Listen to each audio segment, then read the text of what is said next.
Hello, everyone. So, I will be doing my campaign stump speech as Mark Kelly, and I will be giving my speech to a group of students here at ASU. Good afternoon, Sun Devils.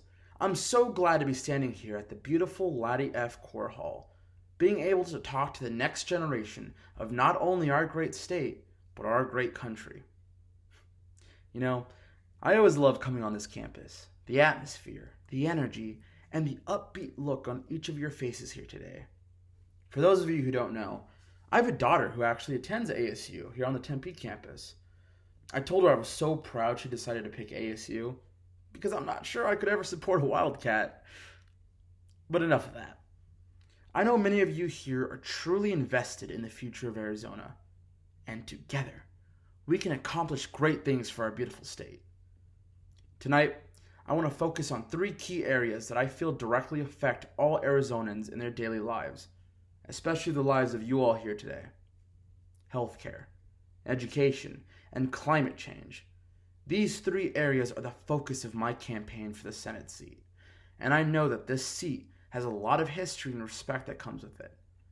Taking on the legacy of former Senator and American hero John McCain is already a tough task to take on, but the needs of my fellow Arizonans gives me the motivation to fight on behalf of all of you on Capitol Hill. For too long, Arizona has remained stagnant in real change for our state. Our governor's only accomplishment so far is leading one of the most disastrous responses to the COVID pandemic for our state, leading to almost 250,000 cases and almost 6,000 deaths in our state alone. Martha McSally, while I respect her military service to our country as a fellow former Air Force pilot, she has yet to make any real change or lasting impact on Capitol Hill or here in Arizona. Instead, she has remained a drone for the Republicans' disappointing hold on the Senate, with real and important bills like the HEROES Act, which would not only keep the states running financially along with their local governments, but it gives more money to the essential workers, our teachers, firefighters, police officers, and allow financial relief to millions of Americans. Yet Martha and her fellow Republican senators will not even look at the bill, even when it passed the House. This is exactly why I'm running for office, because for too long our government has failed to correctly respond to this global pandemic, causing panic, division, and hatred between each other. Our state government has failed to correctly point our state into the future, with renewable energy being one of the best markets for our state to fully commit into.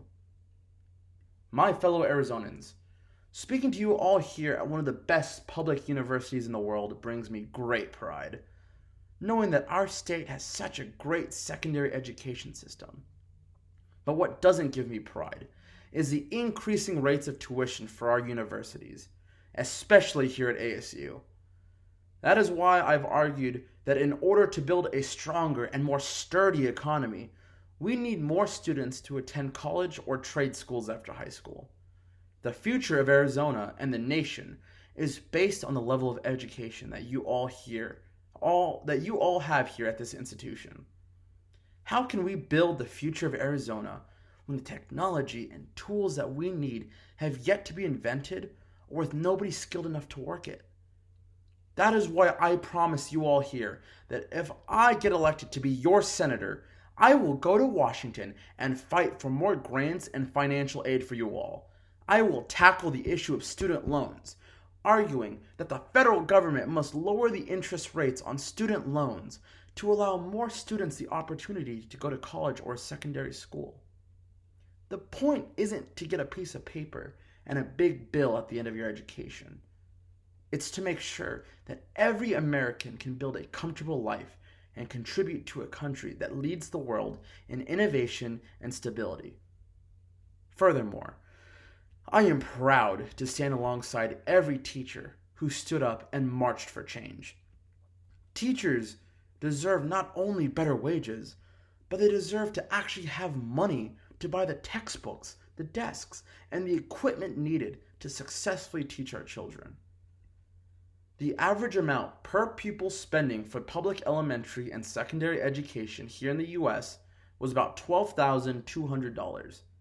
And for Arizona, we spend barely $8,000 per student, an amount so low that only 3 other states in the country spend less.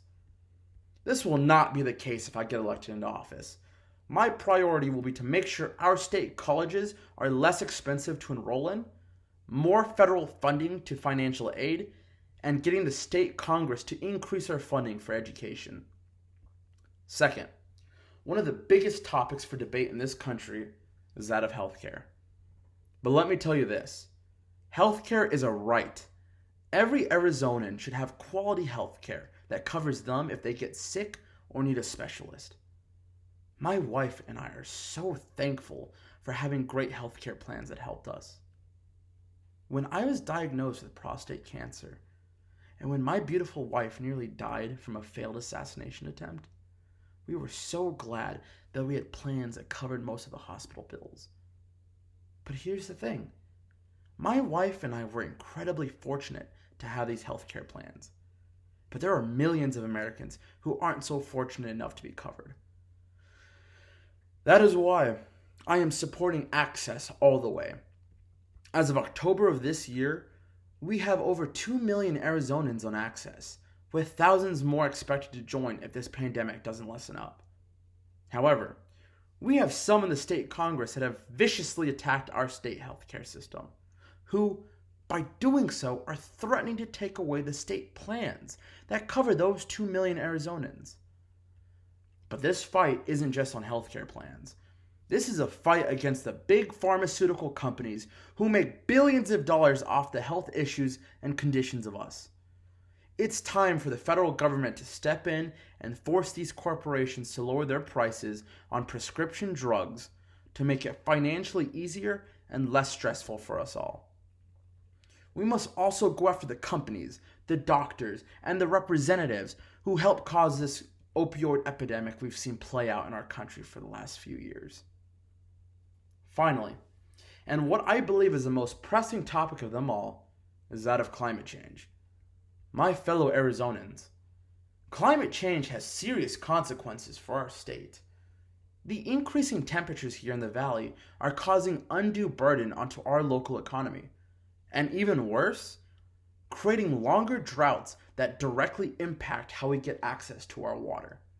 If these droughts continue and become even worse, we could see a serious public health risk for our state. Because of this, I will fight for stronger policies on climate change, working on both sides of the aisle to make sure that we have a clean and healthy planet to give to our children. For Arizona, we have a unique opportunity on our doorstep: renewable energy. We already have almost 11,000 employees working in the field of renewable energy. But if we as a state were to invest into research and development for newer technologies for renewable energy, we would be at the forefront of the nation. Imagine our beautiful state leading the charge for clean and renewable energies, with thousands of new jobs being created in the valley and millions of dollars into our state budget.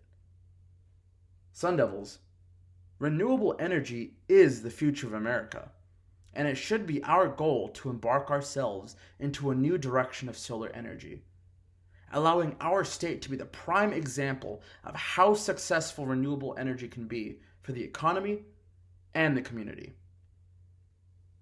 Sun Devils, I want to thank you all for giving me the opportunity to speak in front of you all here tonight. It makes me happy to see that all of you are so interested and invested in your state politics. Because while Washington may hold all the deadlines and headlines, the real work happens here at home. Remember this when you cast your votes. Who do you feel will represent your ideals, your values, and your goals for both Arizona and the country? Ladies and gentlemen, thank you all again. God bless all of you, and God bless these United States of America.